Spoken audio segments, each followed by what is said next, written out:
Hello, fellow Lightkeepers. I am so excited you're here today. We have a very special guest all the way from Oxford, England, Harriet Emily. She's amazing. I met her at a beautiful, beautiful retreat in England, and she is an internationally recognized sound healing practitioner and meditation guide with over a decade of experience in the wellness industry. She specializes in creating immersive sound experiences that invite deep rest and support emotional harmony, blending crystal singing bowls, gongs, flute, and her own voice. Harriet guides participants through soothing journeys that cultivate presence, stillness, and inner peace. And I can tell you, I experienced that. The angels were coming. It was absolutely amazing. Welcome, Harriet. I'm so glad you're Thank here. you. Oh, it's amazing to be here with you. Oh my gosh, so fun. I wanted to just first start out because you have a very interesting past, all kinds of wonderful things, and Hmm. kind of lead into where you got into becoming into the music and such an expert at it. And you're just amazing. You had mentioned that you had been in a cult for a little bit, and Hmm. you were, when sometimes we make choices not really knowing what we're making a choice for, and you end up realizing that you're in the storm, and you have to find out that you find that inner light, and you're denying Hmm. yourself and saying no, no, it's okay, it's okay. How did you get out? How did you find that inner light, and was it music? Yeah, it's it was so many kind of storms, I think, that got me to that light. And Yeah. arrived into that cult environment from one storm, thinking that I was arriving into a light. Mm. And then I went through all of that and then realized, oh, that was a stepping stone, a stepping stone, a stepping stone, as it always is. I was raised very spiritually, so I always had this innate trust. And I always thought that spiritual people or anything claiming to be of spirit or of giving or of healing would just naturally be good. And I naturally trusted things far too much. And the way that music helped me was it first helped me find what my voice was, whether it was just through expressing it by making sounds, not even just with words or communication, but giving myself space to just hear myself. Mm-hmm. That was really helpful. And also gave me the space to tap into my creativity, but also in a way that's just my own. I don't have any formal music training. I did Wow. take lessons in like the flute and piano as a kid, but I never made it to a grade. And to be honest, those made me really lose my confidence in music anyway. So I thought, oh, I'm just never going to be enough to be able to do music. So it was through actually not having any training that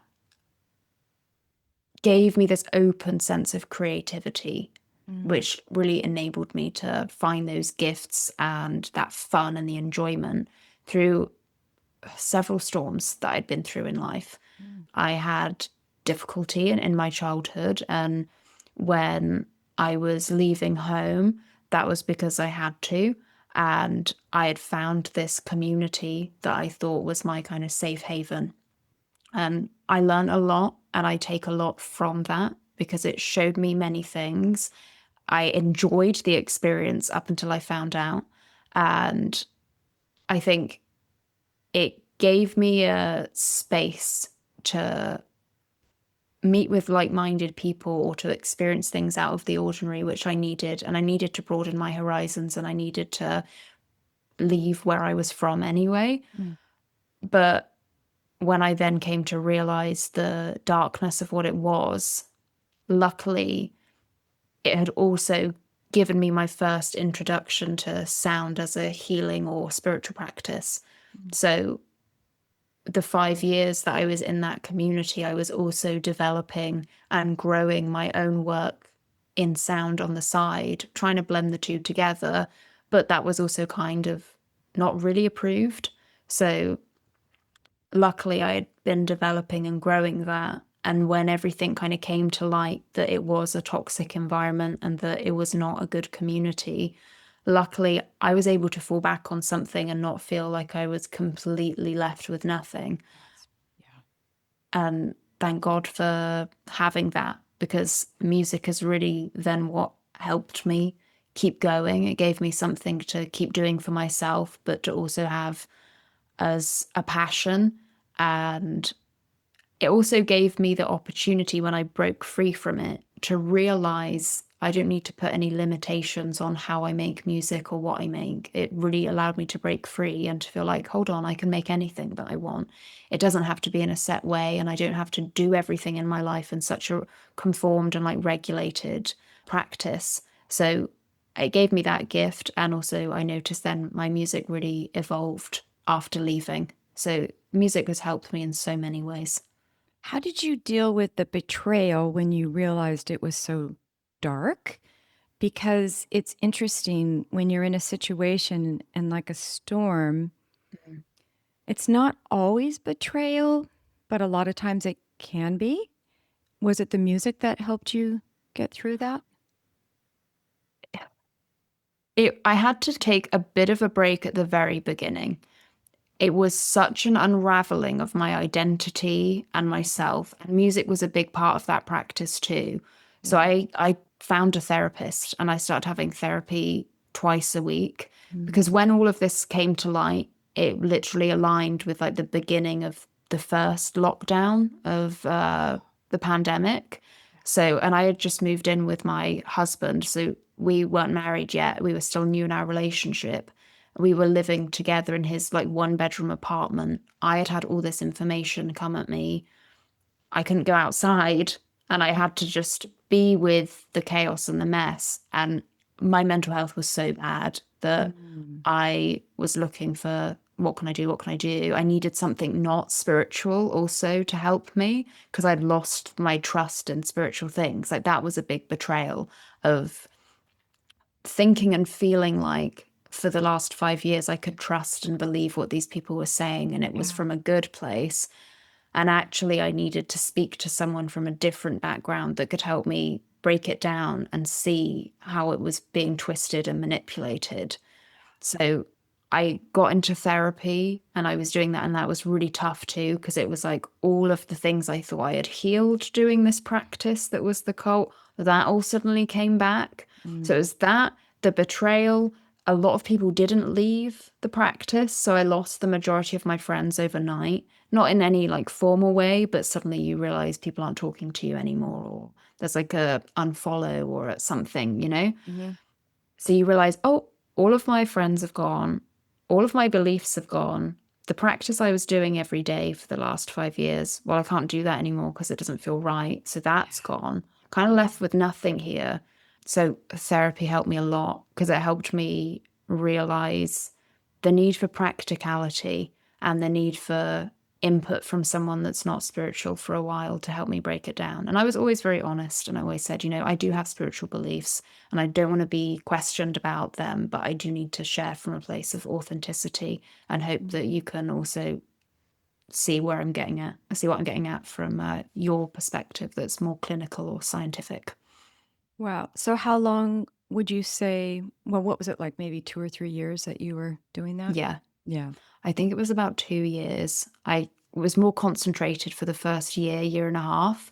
And then I was able to do it a little bit less and have a bit more space from it, because I felt like that kind of covered a lot of what those things were. And because it was COVID, where all of the world was so still, it actually enabled me to unravel things quicker, because there were less things going on in my life at the time. So I could Yeah. just really fully dive in, change everything that was a mess in my head suddenly made sense. Was your husband in it also? No. And that No. was also really good for me. Yeah. Like, he does not have a spiritual background, but he's always been open minded. Hmm. And it was interesting because he met me when I was really committed and really into it. So he saw that, and he saw me doing the practice, but was always very accepting and, didn't have any issue with it, because he didn't. I'm sure he probably was aware of some things, but wouldn't say anything because I was really enjoying it. Right. And then, yeah, he was such a grounding kind of pillar for me when I was going through it, because he also had more of a neutral perspective about it.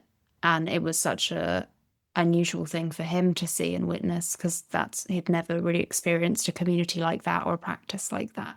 So it was actually very helpful for me. It's kind of interesting. I just kind of got the visual of like a door. He Mm, was almost like the door that opened to freedom from there. And he kind of completely. did he come in like a year before you left or a year and a half? Even less.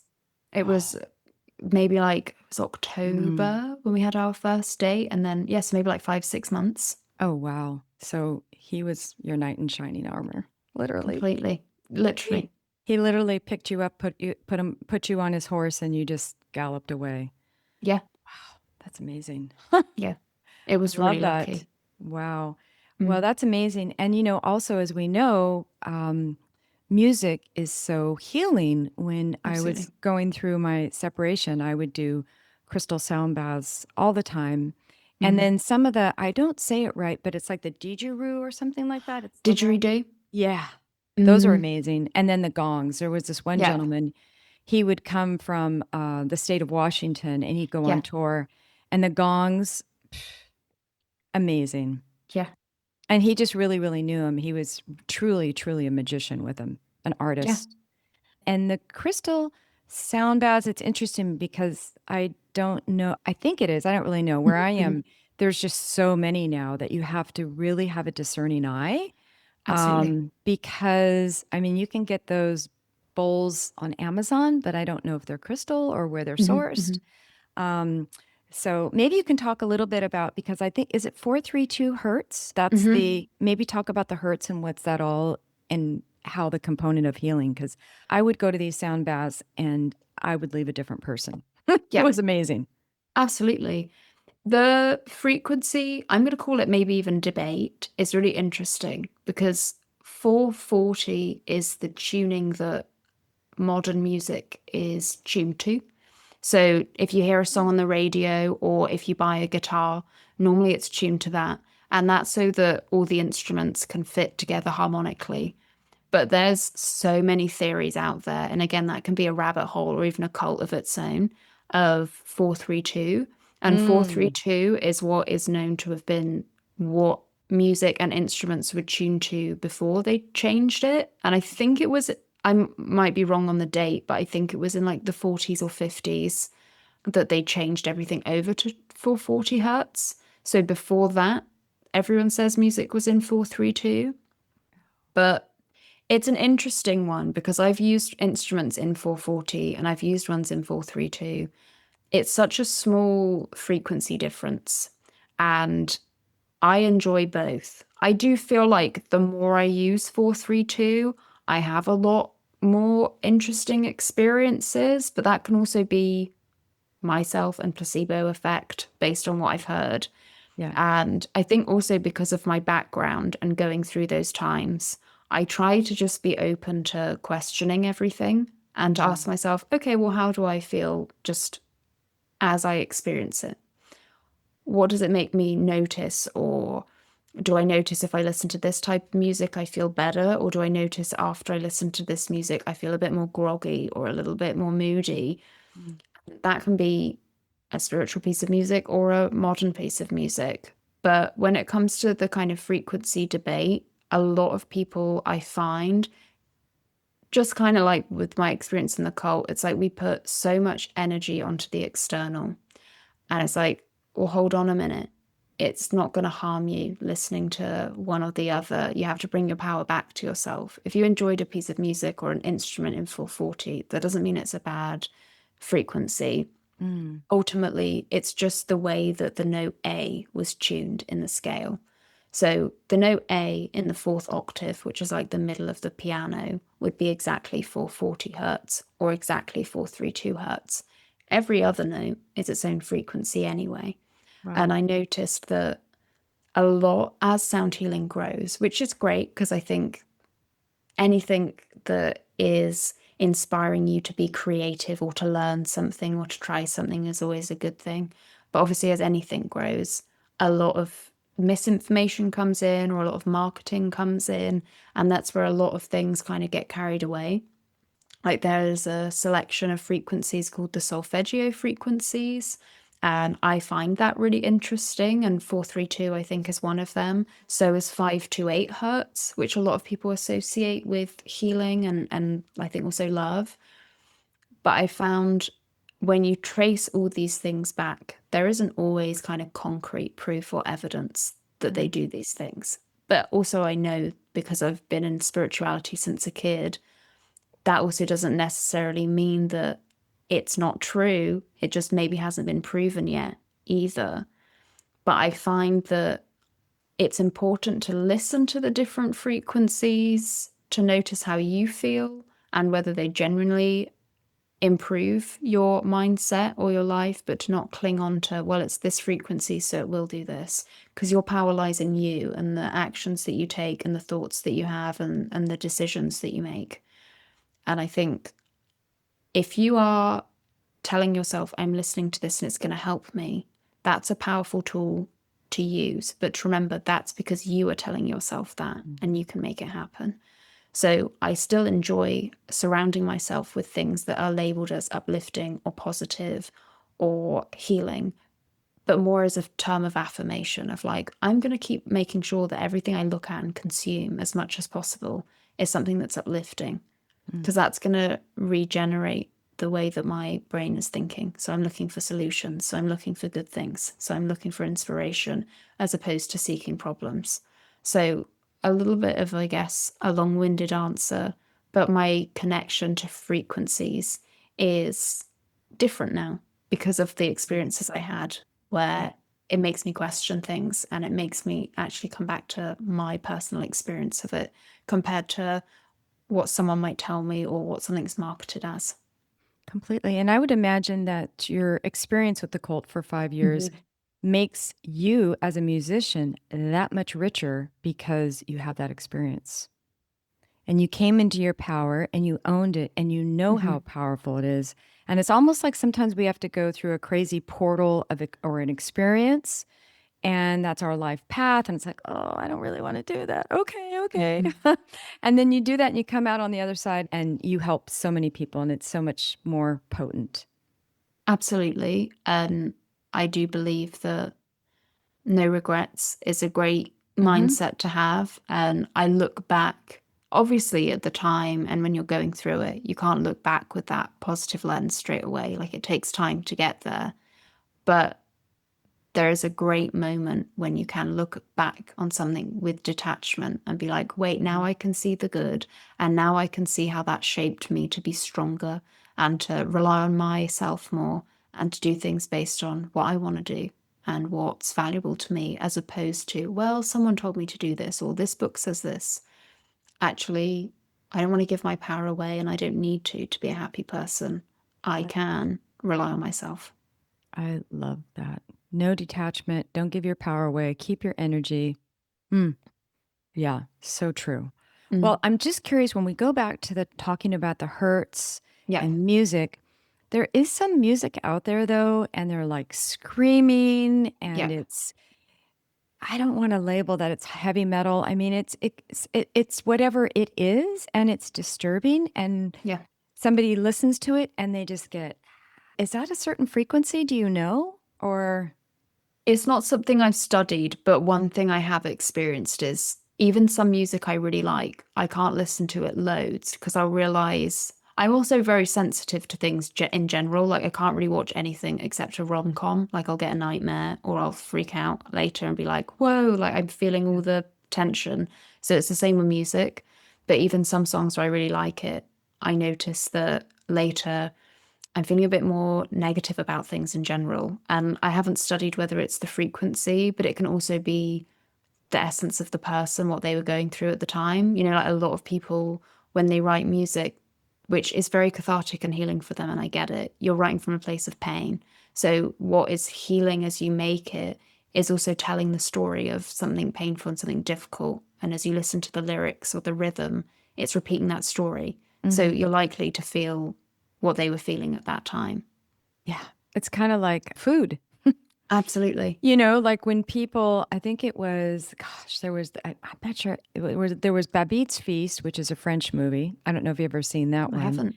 That's an amazing one. And then the other one is it like water for chocolate, and then there's another one, Le Chocolat.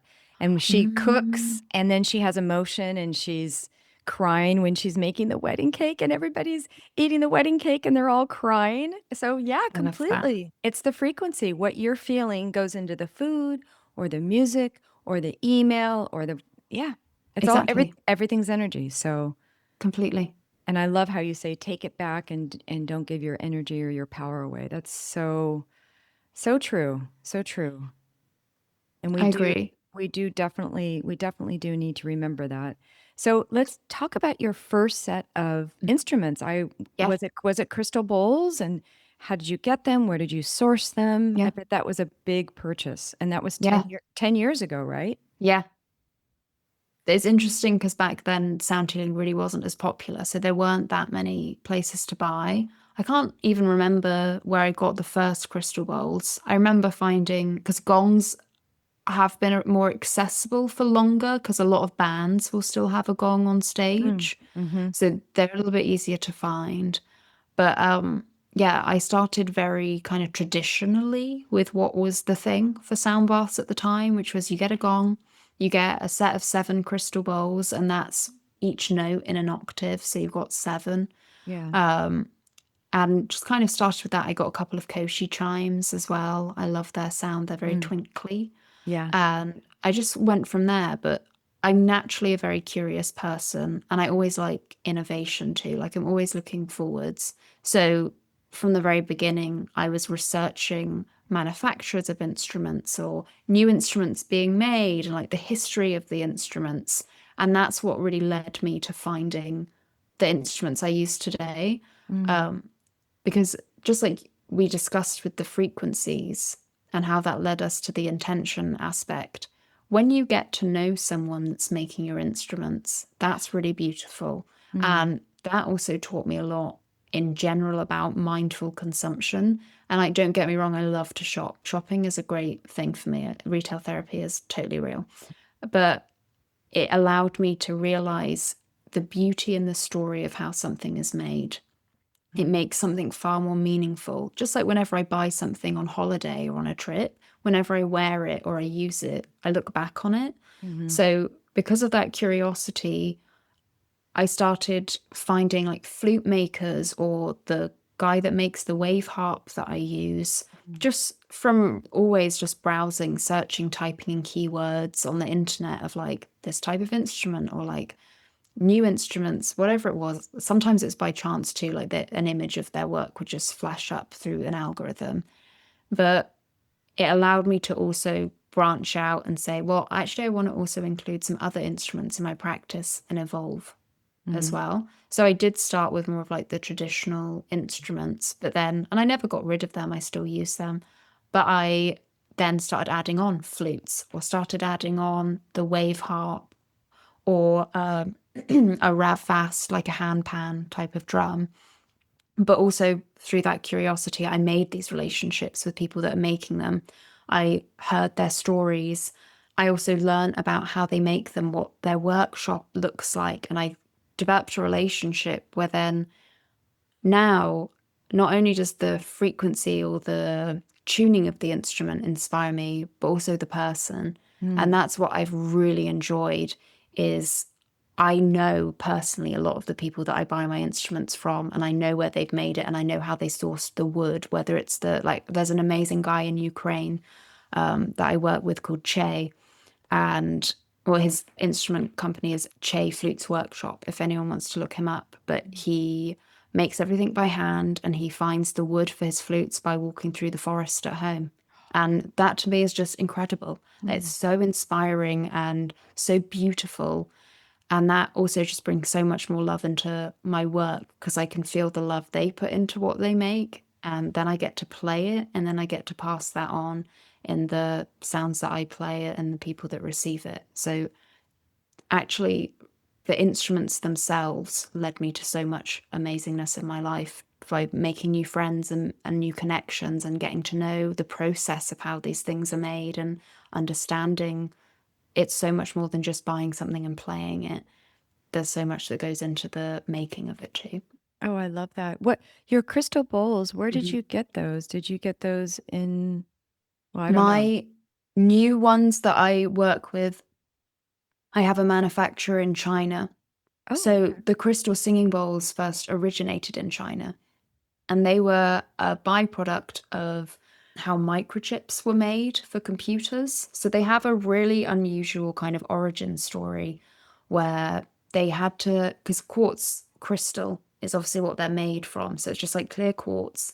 And basically, I think that might be a part of what's in a microchip for a computer. I don't know the exact details, but basically, these cylinders were made, and inside they were kind of forming these microchips.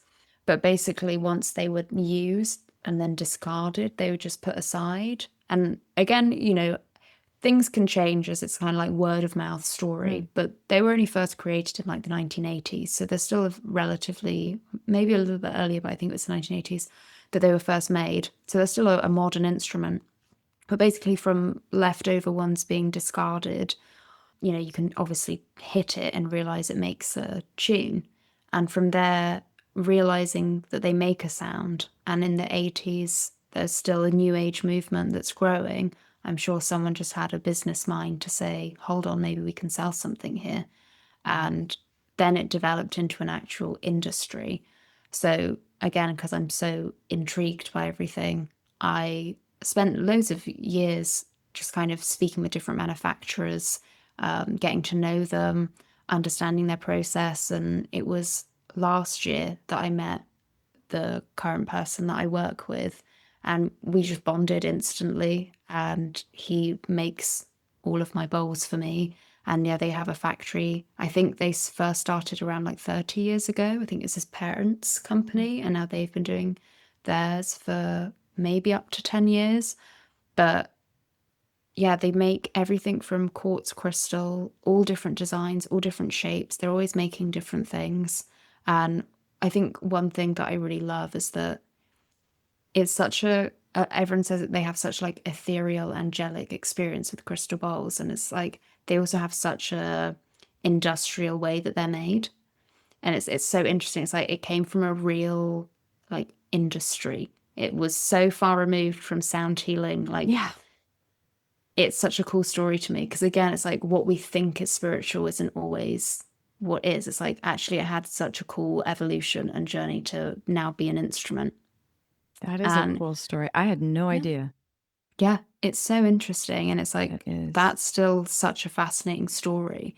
And what we might think would be like the perfect spiritual origin story often isn't, and actually it's richer in Mm-hmm.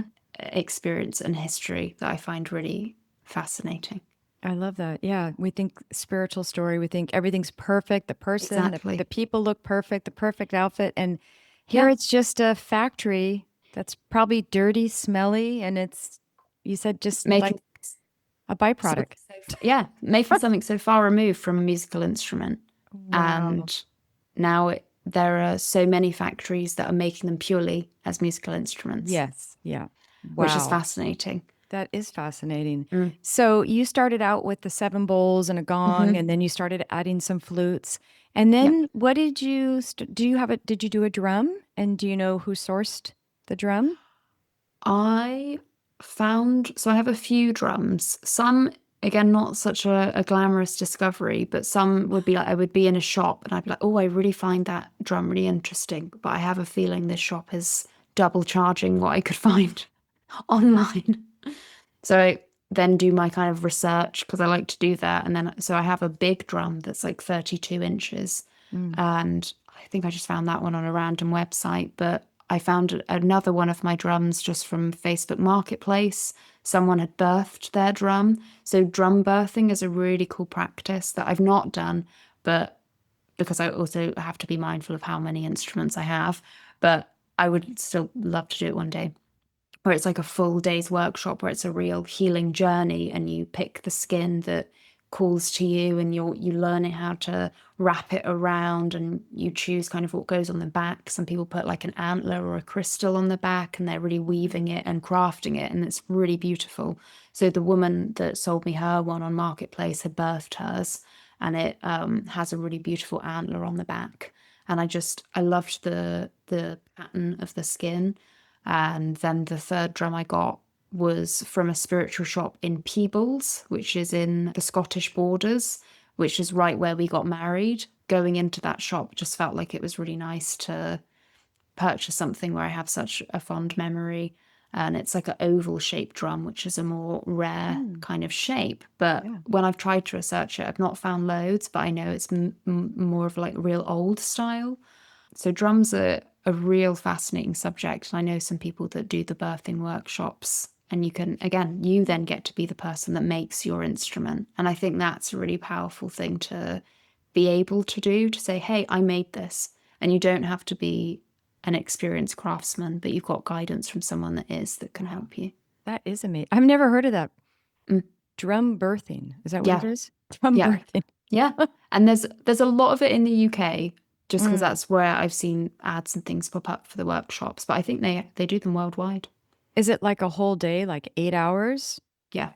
Maybe they incorporate that into retreats too, I bet, right? I think maybe there's this lady I know who lives in Scotland. She's called Ros Simmons, and she does drum birthing, and she will make them for you as well. And I'm pretty sure she integrates them into retreats, or if not, it's like a full workshop where, because it is a spiritual practice of making it and learning how to craft something with your intentions and your prayers into it, there's so many kind of shamanic elements and spiritual journeys that you do when you make it. That's why it's also a full day. Yeah. It's so interesting. Wow. What is the most recent instrument that you purchased or that's come on board? This is a good question. Because I haven't made any purchases for a little bit because I've been trying to be careful. I got to a point where I owned, I think maybe I counted, it was like 130 crystal singing bowls, and I couldn't get into my spare bedroom anymore. How many did you say? 130. That's what I thought you said, 130. Oh my It was a goodness. lot. That is a And lot. I've actually spent the last year and a half selling most of what I own because I realized part of my journey was expanding and learning all of these different instruments. Yeah. But also, I couldn't play them all the time. And I wanted them to then move on to someone that could use them. So I'm glad I bought a lot of these different things to learn and to find these more like niche shaped crystal singing bowls or designs. But I also needed to strip things back and realize I didn't need all of that. So I've been selling a lot of what I own, but I then was gifted from my manufacturer in China a really cool set of crystal bowls that are all sharp notes, but they are so harmonic together. Because often when you listen to a sound bath, and most people use the kind of set of 7 frosted bowls or something like that, they're all the full notes. And sometimes if you hear a sharp note, it can sound jarring because it's been played after a full note. But when you have a set that's just sharp, it's really harmonic and it's so relaxing. I really, really loved that. And they all fit into just like this perfect bag, which means I can travel with them really easily. Like they're the exact dimensions of the carry-on suitcase that you can put in the overhead. So it was perfect because I travel a lot. So it means I can travel with these really easily whenever I'm going overseas. So that's my latest arrival. So I'm where do really you enjoying go? them. You say overseas. Where do you travel to? And is it for performances, retreats, or what is it? I do a lot of partnerships with hotels where I'll Oh, be the visiting practitioner. So I'm there in like as a resident for up to a month. Normally it's a week or two. It depends on the property. So this year I was in Costa Rica for all of January, and last year was in Maldives a couple of times, and I'll be back there in September. I travel to a lot of different countries around Europe as well. So like Greece, I was there in summer last year, and I just love it. Like I love to travel, I love to meet new people, and it's a great way for me to see the world whilst also doing something I really love. So that's wow. the main way that I travel. And also, if it's not with a hotel, we like to just film in different locations. So a lot of what I do now is filming my music and my work, and I love to be in nature. So we'll find kind of quiet spots when we can in the middle of nature and record and just film there. So we'll travel a lot just to find some unique locations. Because I also find, I am definitely influenced by where I am. So a lot of the music I make now has natural recordings that I captured while I was traveling. So I'll make a song that I'm trying to capture the essence of that place. It's the same with the videos that we record too. Like, I feel so inspired by what I'm seeing or feeling, or where I'm sitting or standing. That influences what comes out of the flute or the instrument I'm playing as well. Oh, wow, that's so beautiful. And then is there like on your website, and we'll have in the show notes how people can get in contact with you and stuff, but is there like a list on your website of where you are? Oh, there is. Okay, good. Yeah, it's normally past ones that are there, but on my Instagram is where I'll post what I've got upcoming. So Oh, that's good. normally where you can kind of stay up to date on there. And also, yeah, normally the hotel will post on their comms as well. But Yeah. you can always, when in doubt, my Instagram will have that. Awesome. And how did you get into singing? Because Harriet has the most beautiful voice ever. It's angelic. It's new, right? The singing, Yeah. or So bringing it back to my husband, his background was really musical, and he also enabled me to feel like I could make music and I could sing, because I was always very shy to sing in front of anyone. Like, I did choir at school as a kid, but moved away from that really after I was maybe 11 or 12. But I always loved just singing for myself. And because of his musical background, that's not what he does for work now, but he knows a lot of recording software and showed me how to use it. And he likes to play guitar. So often when we'd be at home in the evening, he would just play a little bit and something would just pop into my head. And I would feel confident enough in front of him to just sing. And he really encouraged me and said, "Hey, you can sing." That gave me the confidence I needed to be like, okay, let's do this, let's try. And during COVID, in the lockdown, when his work was quiet like mine was, that's when we first recorded music together. oh, But that was wow. the first time really I'd explored recording my voice or trying anything. Like, I'd made a small EP before he met, but I used the most rogue software and was just recording with random things. So he showed me how to do it properly. And yeah, it was really kind of 2020 where I was like, I really enjoy this. I didn't think my voice could go there or do that. And I've naturally noticed over the years, my voice has opened more, where I've been able to hit different notes that I couldn't back when I first started. It's just practice. Yeah. But it was really thanks to him that we started, and he showed me the ropes, and that meant I could sit at home, just put the microphone out and start just recording and creating. But that was a later thing. I'd already been doing sound healing for quite a while before I thought about including my voice. Wow. That's amazing. So going back to what Mm-hmm. you do, it's mostly traveling and being like at a hotel for a month or something. And then do you do many retreat? How do people find you for retreats? Do they just kind of word of mouth or? Yeah, most of my work, I would say, is word of mouth. But normally, most of my work now is in person at a hotel, Hmm. or I have private clients where I'll go to their house and I'll do like a private session. Or if someone's having a birthday party or something, I'll travel to them and do the session, for something significant. And then the rest of my work is recording music and filming our videos. So I'll work with like an instrument brand or something to create videos for them, and music as well. I'll make music for spa treatments and Oh, work that way, nice. which is really nice. That is really nice. Well, I love your Spotify station. I was listening Thank to it this you. morning. Oh, it's so fun. And your different videos. Oh my Yeah, gosh, they're amazing. thank you. So who It's does all something. the recording? Is that your husband? Yeah. So he has a Mm. full-time job, but we work my travel schedule around that. Mm-hmm. And because he's self-employed now, it means that he can also work from anywhere. So normally he'll travel with me somewhere, and we always take our filming equipment and Yeah. find time so we can go out, film, or record. So we do quite a lot together. Mm. Well, I can tell you, music has been so healing on my healing journey. Like I said, doing the sound baths and, Yeah, I love to go running. I did a light run this morning before nice. this. I like to run before or a nice deep long walk before I do an Mm, interview.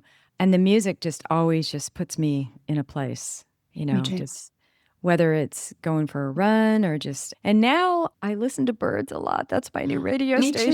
too. You too. It's my new Yeah. radio station. Do you have the Merlin app? No, I just listen to the birds Oh, I have so many birds where I live.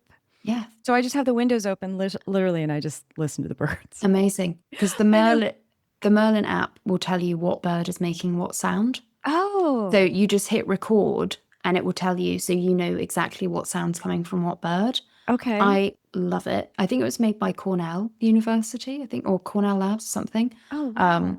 But they have a really wide database of different birds. So whenever I'm traveling, I love to do that.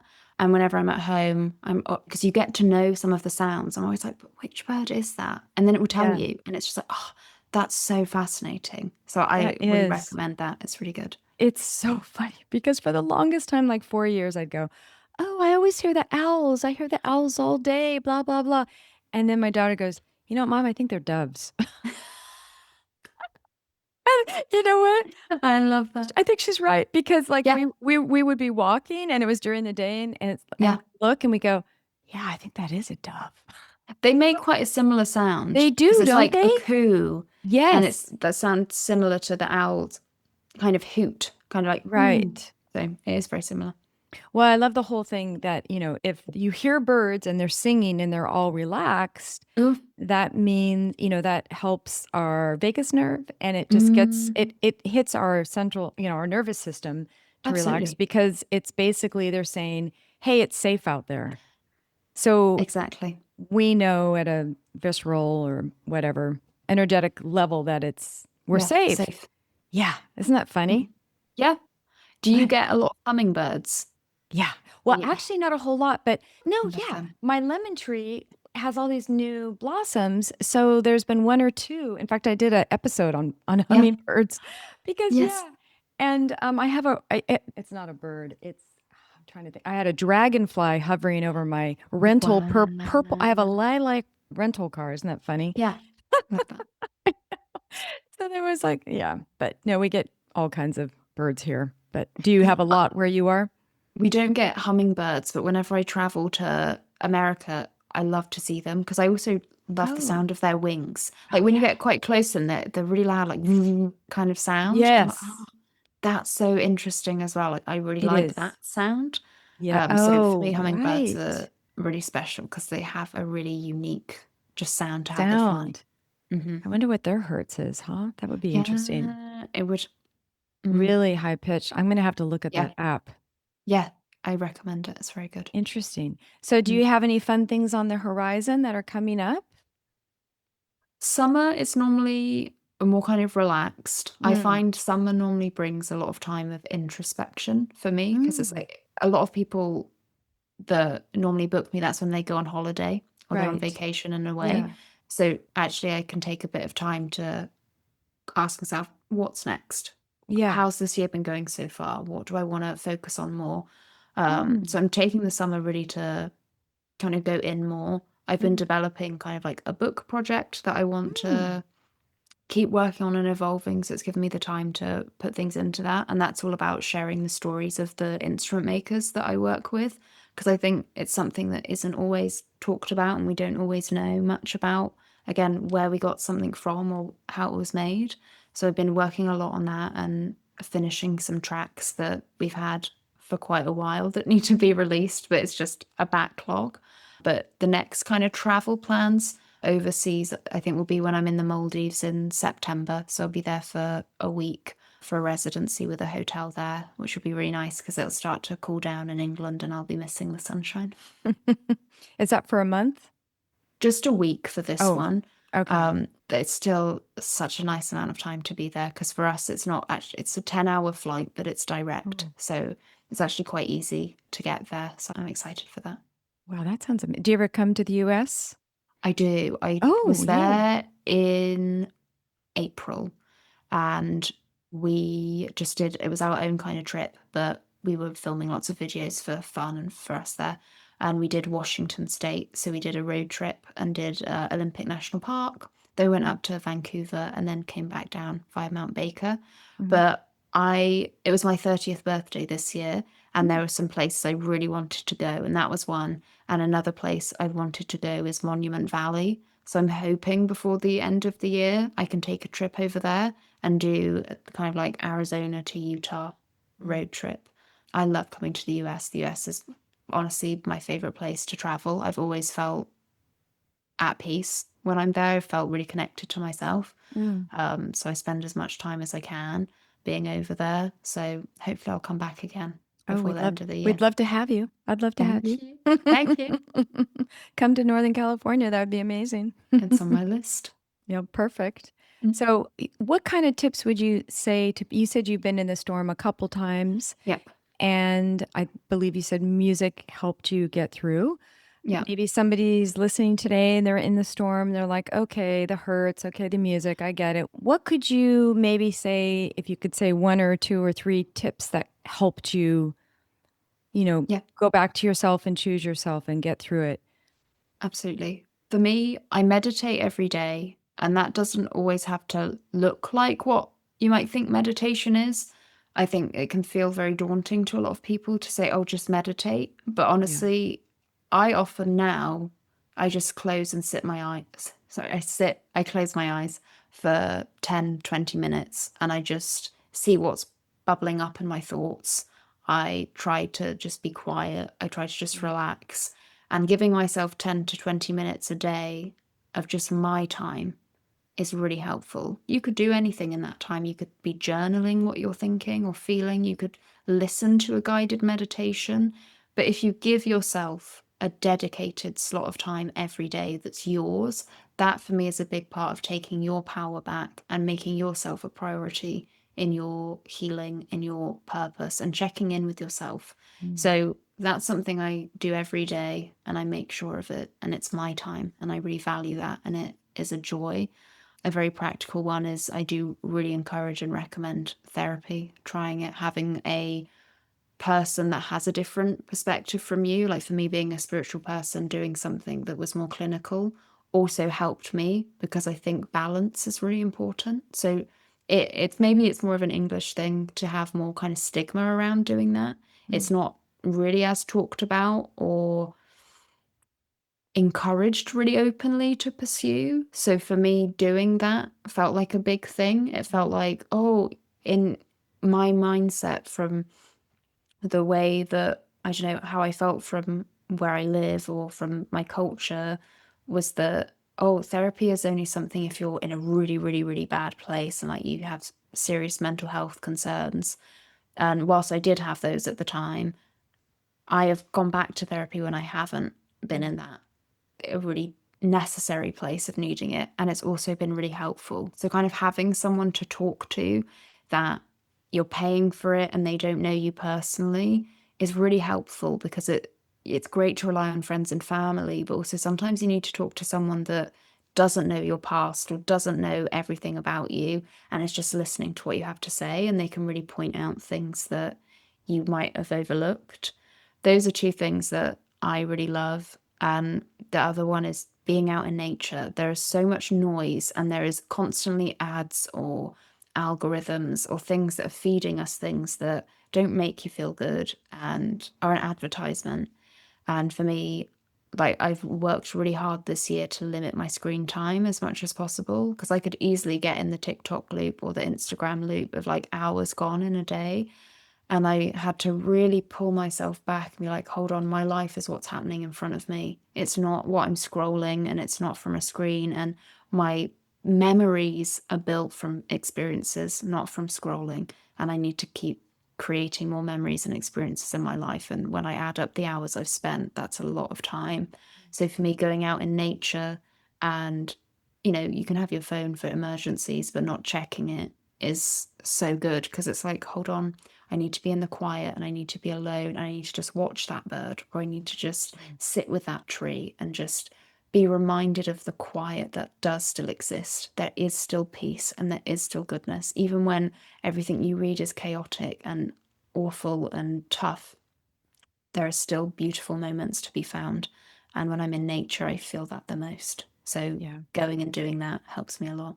Completely agree. And then what happens is when you're in nature and in the quiet, you can hear the little messages that come through and give you the encouragement to really do what, if it's stepping away from the Yeah, situation. And you can get that encouragement because it can be so scary. exactly. It can be so incredibly scary. But I appreciate that. Thank you so Yeah. much. Oh my Thank gosh, this was you. so amazing, so fun. Yeah, it was great. Ooh, Thank you. yeah, I can't wait to have you come to Northern California. Yeah, I have keep all me the spots posted. for you. Yeah, we Oh, have. thank you. I know where you can do the videos and all of it. Amazing.